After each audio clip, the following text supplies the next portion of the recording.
Hello friends, मैं Pramod sir. आज हम वर्ड्स पावर पर चर्चा करेंगे जो राजनीति पर होगा, पॉलिटिक्स पर होगा।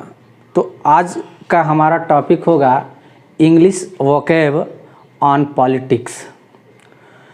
क्यों ये ज़रूरी है जानना? क्योंकि आप लोग सभी लोग कभी टीवी के सामने बैठते होंगे, कभी मीडिया के द्वारा सुनते होंगे।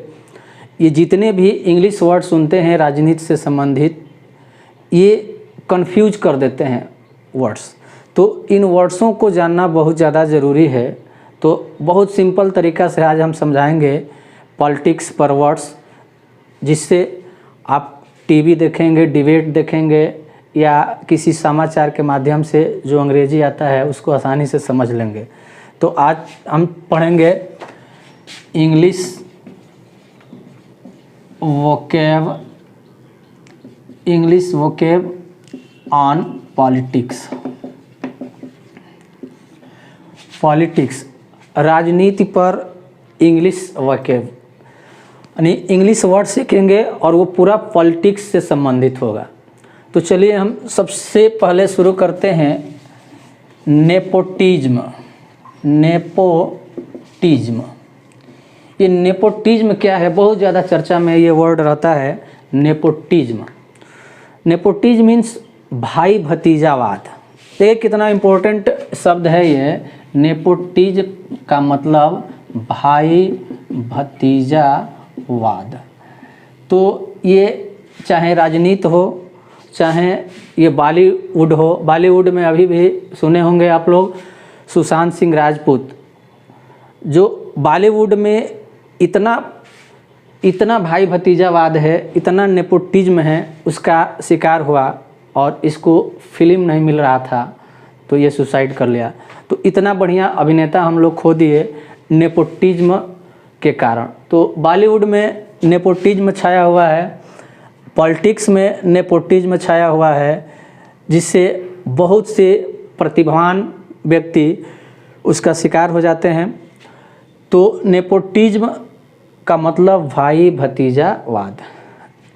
अब हम लोग सेकेंड नंबर पर चलेंगे आइडियोलॉजी।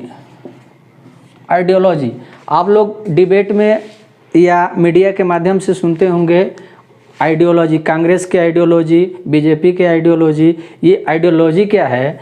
आइडियोलॉजी मीन्स विचारधारा। विचारधारा। तो अब आप लोग आसानी से समझ लेंगे। बार बार इस शब्द का प्रयोग होता है आइडियोलॉजी। कांग्रेस के प्रवक्ता आता है, बोलता है कि कांग्रेस की आइडियोलॉजी ये है। बीजेपी का कोई प्रवक्ता आता है, बोलता है कि बीजेपी का आइडियोलॉजी है। तो आइडियोलॉजी का मतलब विचारधारा। अब हम लोग चलेंगे थर्ड नंबर पर कोलिशन। कोलिशन, ये कोलिशन क्या है? सारी पार्टियां अपनी अपनी विचारधारा की बात करती है और जब उन पर राजनीतिक संकट आता है तो वो लोग कोलिशन करते हैं और कोलिशन करके एक मजबूत पार्टी के खिलाफ में चुनाव में आते हैं। कोलिशन यानी गठबंधन। कोलिशन मीन्स गठबंधन। तो ये बहुत जानना जरूरी है इस शब्द को। कोलिशन का मतलब होता है गठबंधन। अब ये गठबंधन जब होता है दो पार्टियों में, तीन पार्टियों में, तो गठबंधन जैसे ही होता है तो उसमें दल बदल शुरू होता है। बहुत से लीडर इस दल को छोड़कर उस दल में भागने लगते हैं, तो जिनको दल बदलू नेता बोलते हैं। तो उसको अंग्रेजी में टर्न कोट बोलते हैं। Turncoat. Turncoat leader का मतलब दल बदलू नेता। टर्न कोट लीडर का मतलब दल बदलू नेता।